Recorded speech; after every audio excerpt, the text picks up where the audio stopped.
The morning my son came to collect his money, he found the locks changed, my truck gone from the driveway, and a single white envelope taped to the front door. I know what happened next, because my neighbor, Carol, watched the whole thing from her kitchen window and called me afterward.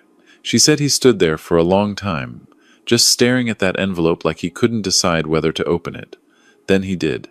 And then he sat down on the porch steps, put his head in both hands, and didn't move for almost 20 minutes.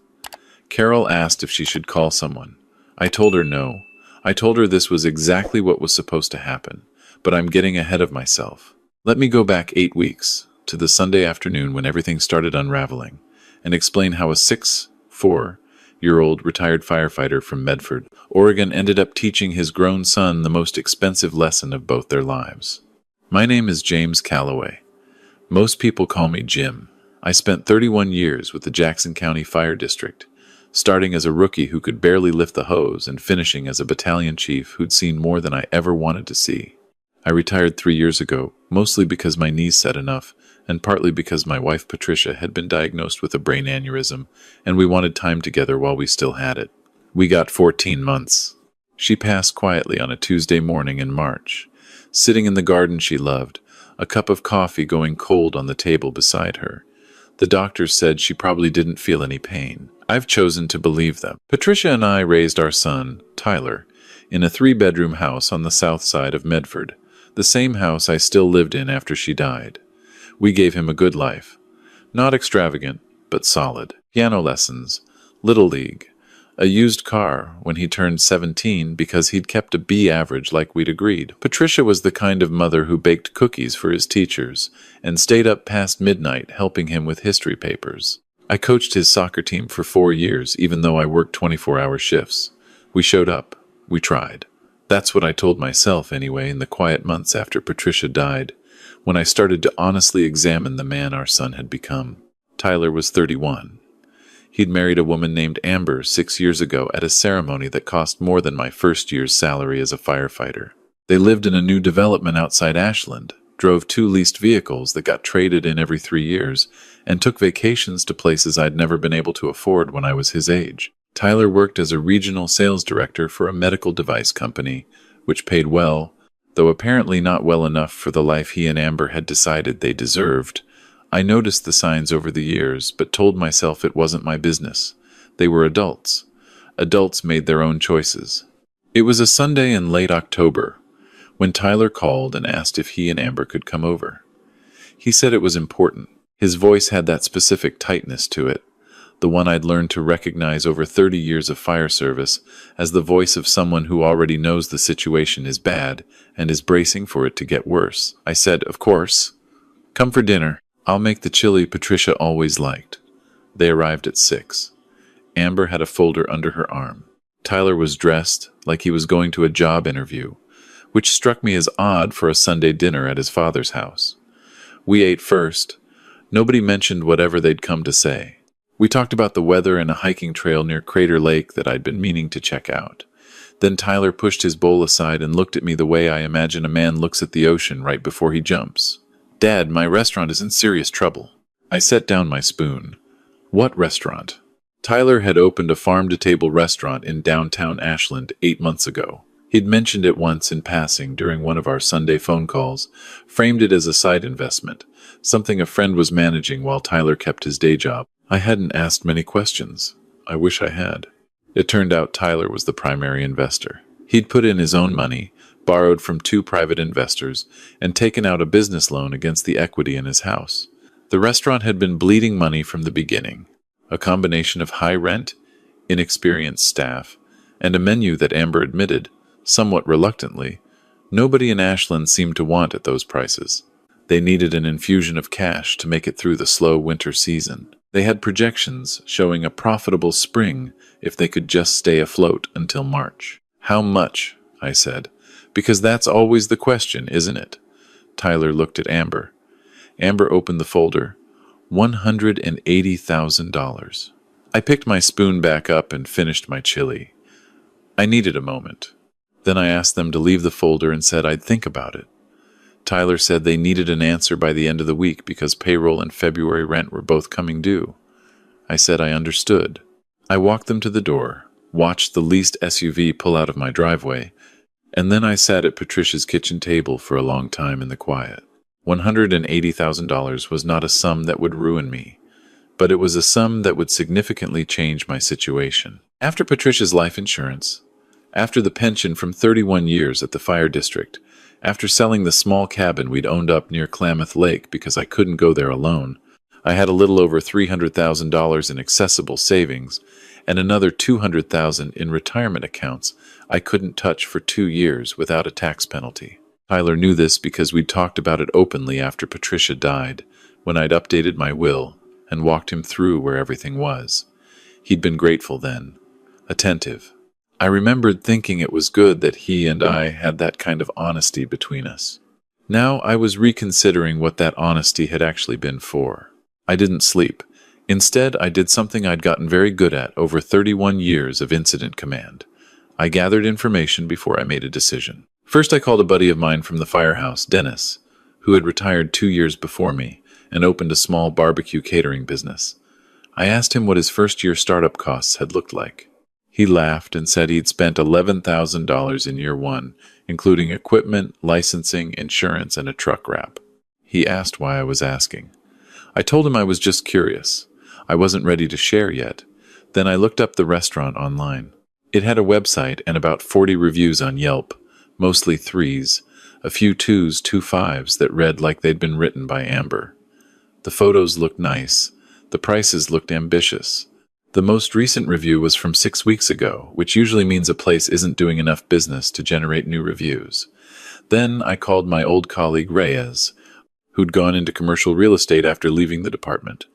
I asked him about restaurant leases in downtown Ashland. He said a decent-sized space there would run between $8,000 and $12,000 a month. He asked if I was thinking of opening something. I said no, just helping a friend think something through. By 2 in the morning, I'd done enough math to understand the situation. The numbers Tyler and Amber had brought in that folder assumed revenue projections that a restaurant with 40 Yelp reviews over 8 months had no business projecting. The $180,000 wasn't a bridge to profitability. It was a delay of the inevitable. And there was something else nagging at me that I couldn't quite name yet. I called Tyler on Wednesday. I told him I'd been thinking carefully and I wanted to meet again before I gave him an answer. I asked him to bring bank statements for the restaurant, the original business loan documents, and the lease agreement. He hesitated in a way that told me a great deal.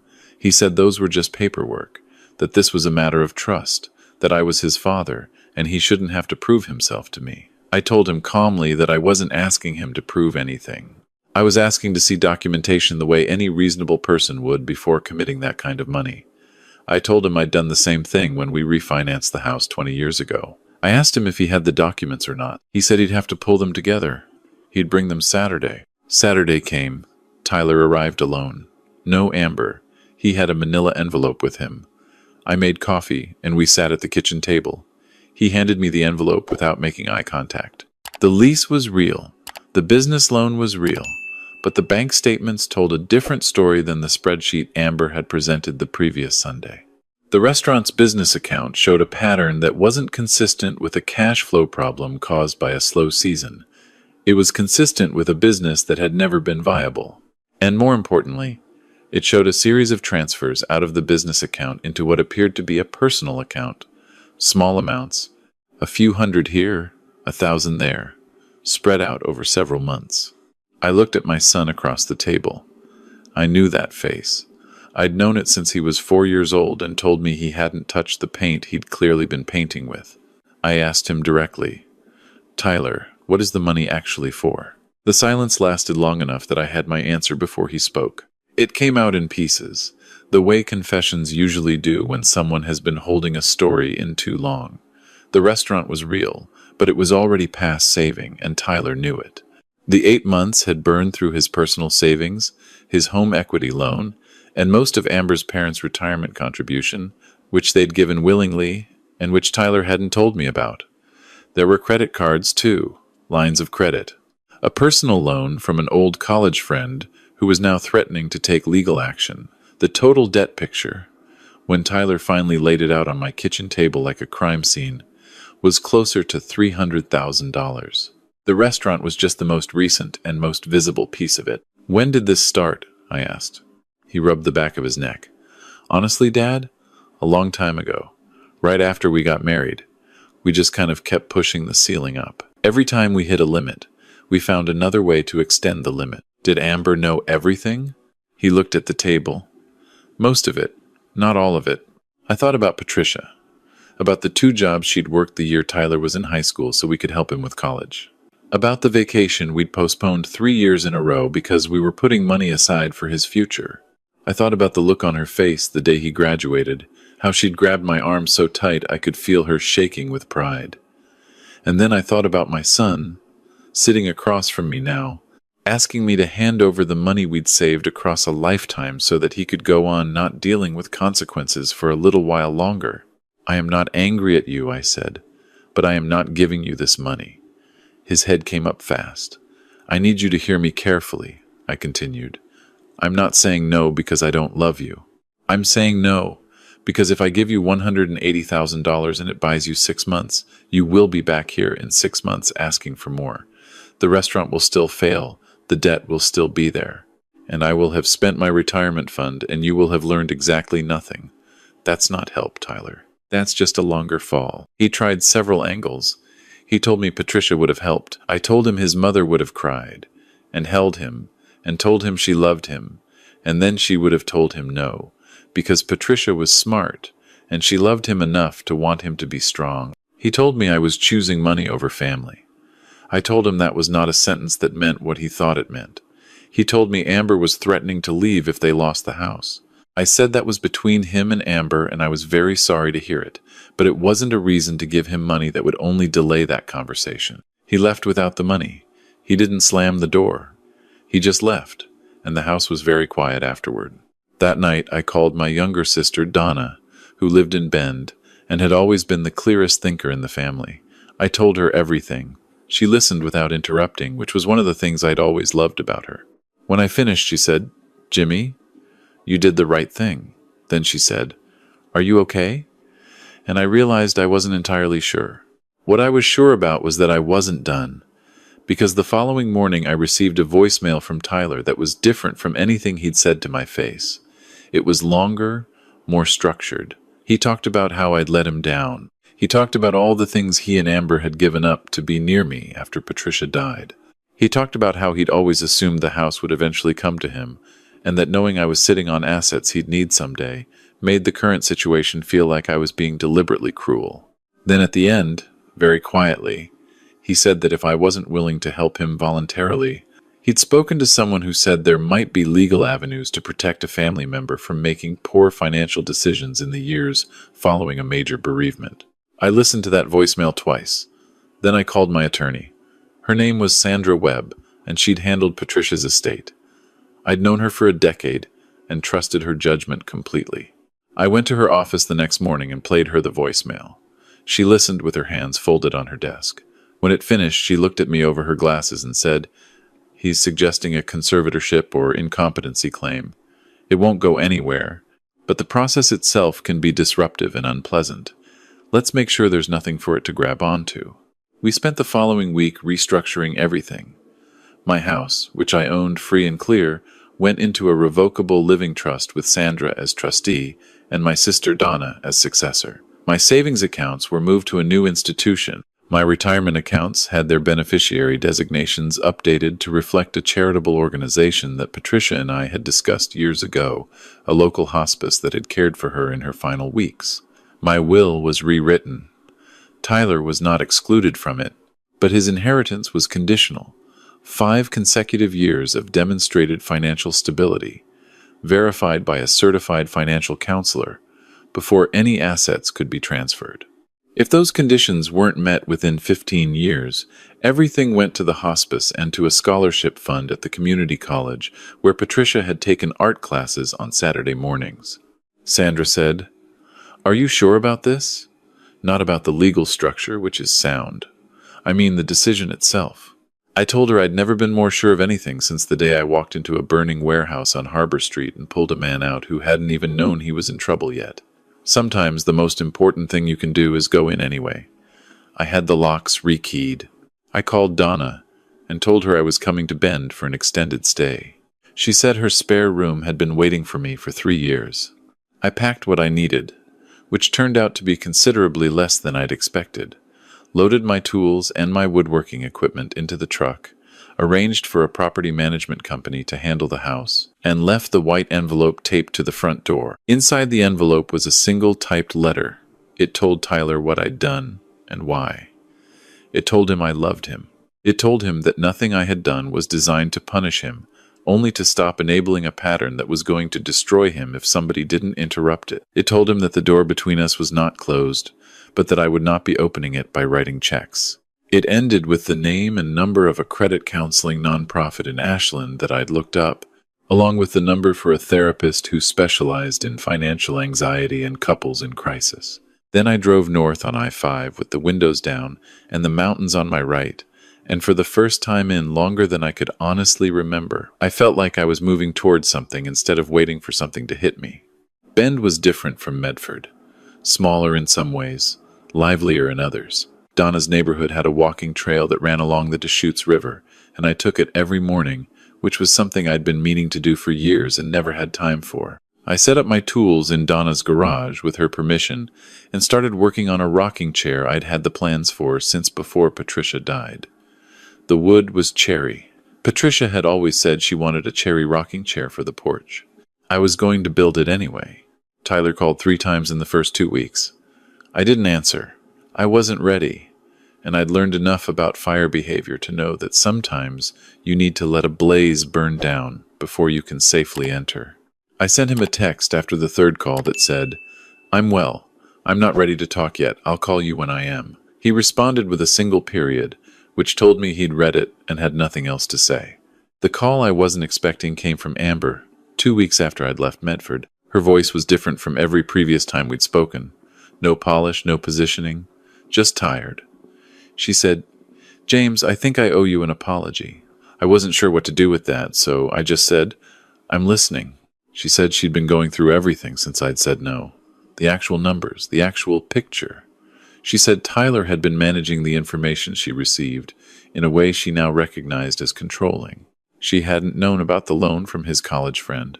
She hadn't known the full extent of the credit card debt. She'd known things were tight, but she hadn't known they were catastrophically compromised. She said she'd believed the restaurant projections because Tyler had built them, and she'd wanted to believe him. She said, "I think we enabled each other, honestly.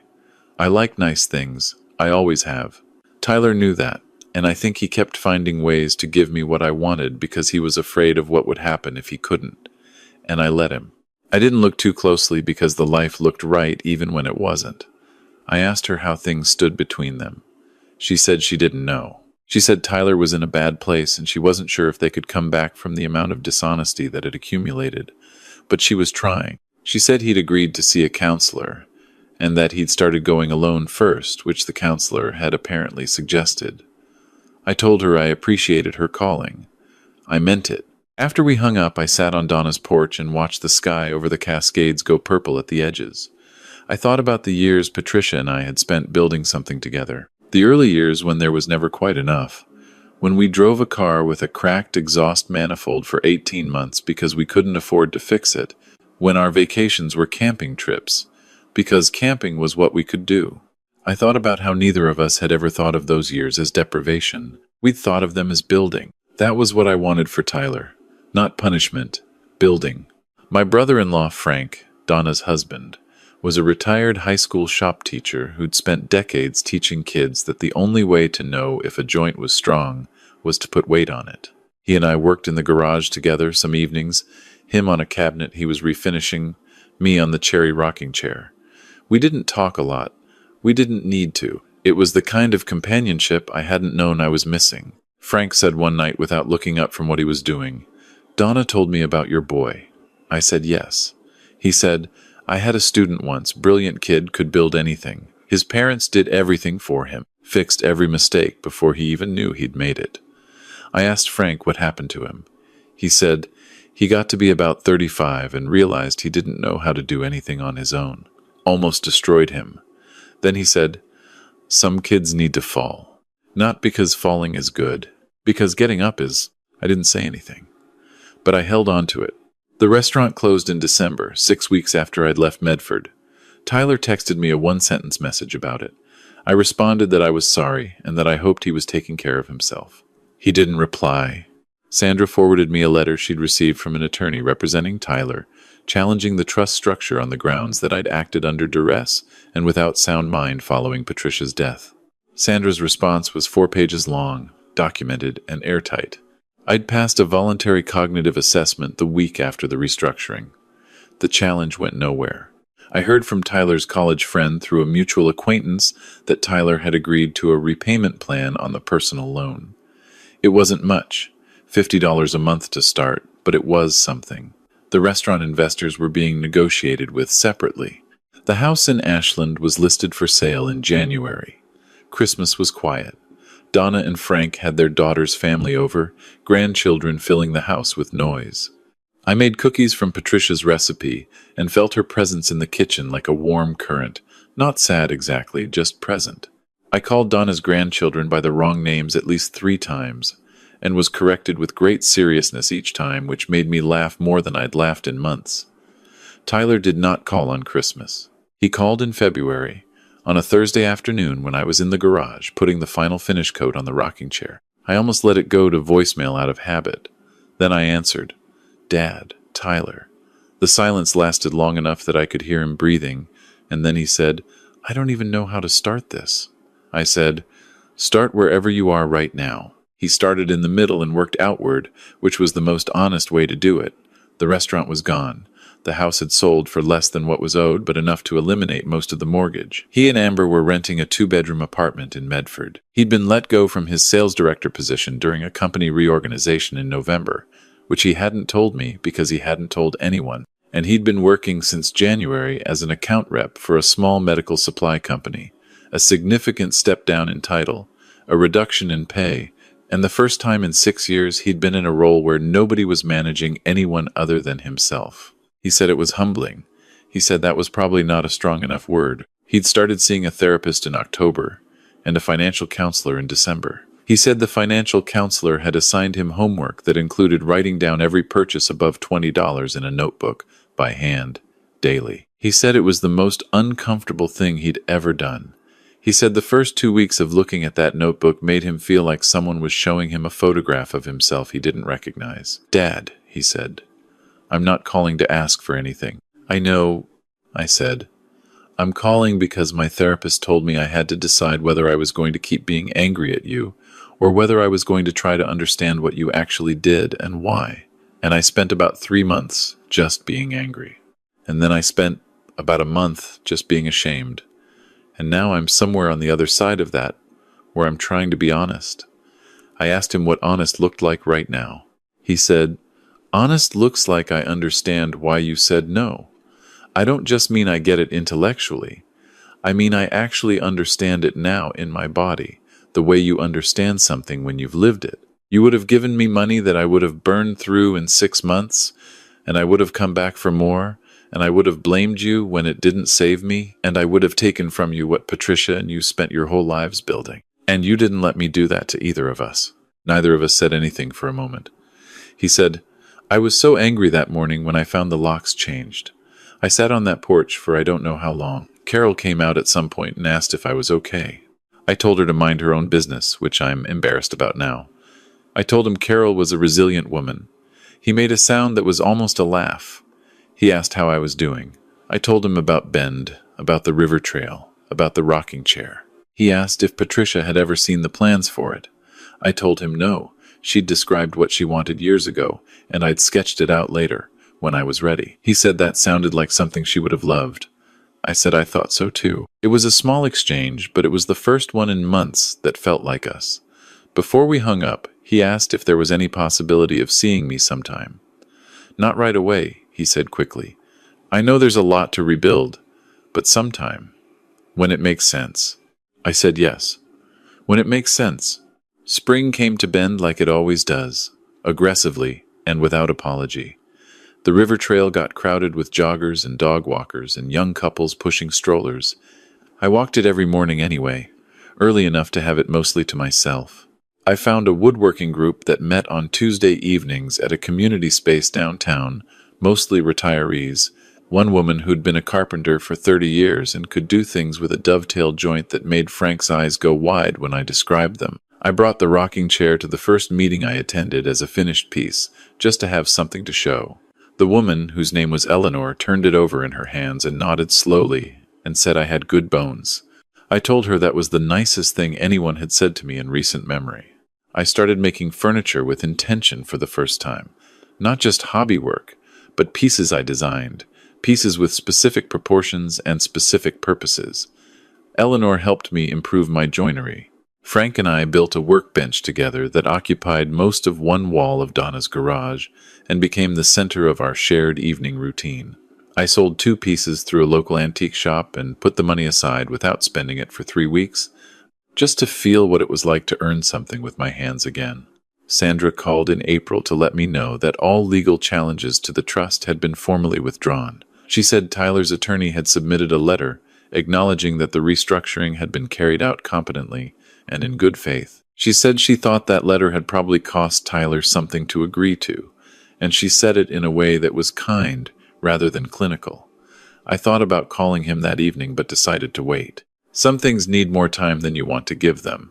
In May, I found a small rental house in a neighborhood near the river, a place that was old enough to need work and had a detached garage that would become a proper workshop. The landlord, a quiet man named Harold, who ran a fly fishing shop on the main street, shook my hand at the end of the walkthrough and said the place had been waiting for someone who would take care of it rather than just live in it. I told him I'd do my best. He said that was all the house needed. I moved my tools in before I moved myself in. The garage came first. Tyler called in June to say he'd been promoted at the medical supply company to senior account manager. It wasn't the title he'd had before. The pay was still less than it had been at the peak, but he said it in a tone I hadn't heard from him in years, the tone of someone who'd actually done something and knew the weight of it. I told him I was genuinely proud of him. I meant that more than most things I'd said in a long time. He asked if the invitation to visit still stood. I said I'd just moved into a place with a guest room that needed furniture, and maybe he could help me pick it out. He arrived on a Saturday morning in July, driving a 4-year-old Honda Civic that belonged to Amber, because they were sharing one car now. He looked different, quieter in a way that wasn't defeat, more like someone who had stopped performing and started just being. We shook hands in the driveway and then I pulled him in, and held on for longer than either of us expected. We spent most of the first day just moving around each other in the house, talking about practical things, what furniture the guest room needed, whether the front porch boards were salvageable or needed replacing. I showed him the workshop, and he ran his hands along the workbench the way I used to watch him run his hands along things when he was small and figuring the world out. He picked up a spokeshave and turned it over. I showed him what it was for. He said he never knew I was this good at this. I told him I'd been practicing. That evening, we grilled on the back porch and watched the light change over the Cascades. Tyler talked about his financial counseling, about the notebook that had started as homework and become a habit, about the difference between wanting a thing and being able to afford it, which he said he'd finally started to feel in his body instead of just his head. He said Amber was doing her own counseling work, and that their marriage was somewhere between uncertain and possible, which he thought was an honest place to be. I asked him what he wanted his life to look like, not in 10 years, just right now. He thought about it for a while. He said, simpler, realer. He said he'd spent so long trying to look like someone successful that he'd never figured out what he actually wanted from the being alive part. He said the strangest moment in the last 8 months was the first day he'd taken the bus to work because they were sharing the car and he'd had 40 minutes with nothing to do but look out the window, and he'd realized he couldn't remember the last time he'd had 40 minutes with nothing to do but look out the window, and it had been the best 40 minutes he'd had in years. I told him his mother would have loved that. He said he knew. On Sunday morning, I drove him to the Deschutes, and we walked the trail I'd been walking every day for months. He asked questions about the river, about the town, about whether I was happy here. I told him I was getting to something like happy, which was farther than I'd gotten in a long time. He said that was good. He said it in a way that I believed. Before he left, standing by the Civic in the driveway, he reached into his jacket and handed me an envelope. I started to say something. He shook his head. "It's $300, he said. "I know that's nothing compared to everything. But it's 3 months of setting aside $100 a month from my own paycheck. I'm not paying you back. That's not what this is. This is me proving to myself that I can build something and give instead of just take." I held the envelope for a moment. I thought about the cherry rocking chair on my porch. I thought about Patricia in her garden with the coffee going cold. I thought about a man I'd pulled out of a burning building 20 years ago, who had sent me a card every Christmas since, and how he'd written in the first one that the best thing I'd ever done for him was not leave him there. I thanked my son and told him I'd put it to good use. I deposited the check the following week and made a matching donation to the Rogue Valley Hospice that had cared for Patricia. $300 in memory of a woman who had believed, until the end, that the people she loved were capable of becoming who they were meant to be. She was right. She was just patient enough to wait for it. Autumn came back around and Tyler drove up again, this time with Amber. It was the first time I'd seen her since before everything had happened. She was quieter than I remembered, steadier. She brought a homemade pie and apologized for things she didn't have to apologize for but wanted to. I told her none of us had been at our best and that we were all just trying to figure out how to be better. She nodded and seemed to mean it. We ate dinner at the table I'd built over the summer, a big farmhouse piece in white oak that seated 6 comfortably. Tyler ran his hand along the edge and said, "Did you make this?" I said yes. He said it was the most beautiful table he'd ever eaten at. I said that was because he'd eaten it with people instead of for an audience, and that made a difference. After dinner, he helped me carry the cherry rocking chair from the workshop to the front porch, where it had been sitting in pieces waiting for the right moment. He steadied it while I checked the level. We stood back and looked at it. He didn't know about his mother's description, about the years that had gone into the idea of it. I told him then, standing on that porch in the October air, about the conversation Patricia and I had had on a camping trip in the Wallawas when he was maybe 8 years old, about her sitting on a log by the fire and saying, "Someday, when we're old, I want a rocking chair on a porch where I can see the mountains and just sit." I told him it had taken me a few years longer than I'd planned to build it. He was very quiet for a moment, then he said, "She would have sat in it every single day." "I know," I said. He put his arm around my shoulder and we stood there while Amber took a photo from the doorway and the mountains in the distance caught the last of the day's light. I thought about everything the year had cost us, what it had broken and what it had forced into being. I thought about fire, which destroys and also clears, which takes what was and makes room for what comes next. I'd spent 31 years walking into what other people were walking away from. I'd done it because the job asked it of me, and because I'd believed that sometimes the most important thing a person could do was go toward the hard thing instead of away from it. Saying no to my son had been the hardest thing I'd done since Patricia died. Harder than I'd expected, harder than it looked from the outside. But sitting on the porch that October evening in a chair I'd built with my own hands, with the mountains I'd always loved in the distance, and the sound of my son's voice carrying out from inside the house where he was helping Amber clean up the dishes, I understood something I hadn't been able to put words to until now. Love that enables is not love. It's fear wearing love's face. Real love tells the truth, even when the truth is expensive. Real love lets the people it cares for feel the weight of the world instead of lifting it away, because that weight is how they become strong enough to carry their own lives. Patricia knew that. She'd tried to teach it to both of us when she was alive.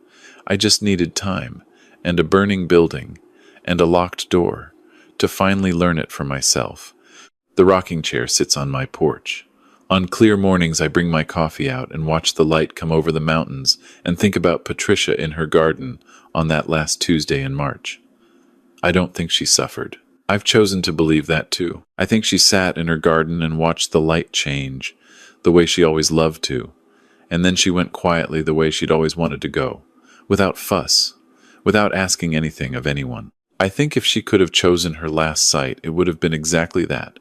Early morning, coffee, mountains, the day just beginning. I sit in her rocking chair, and I try to see it the way she would have seen it. Some mornings I almost can.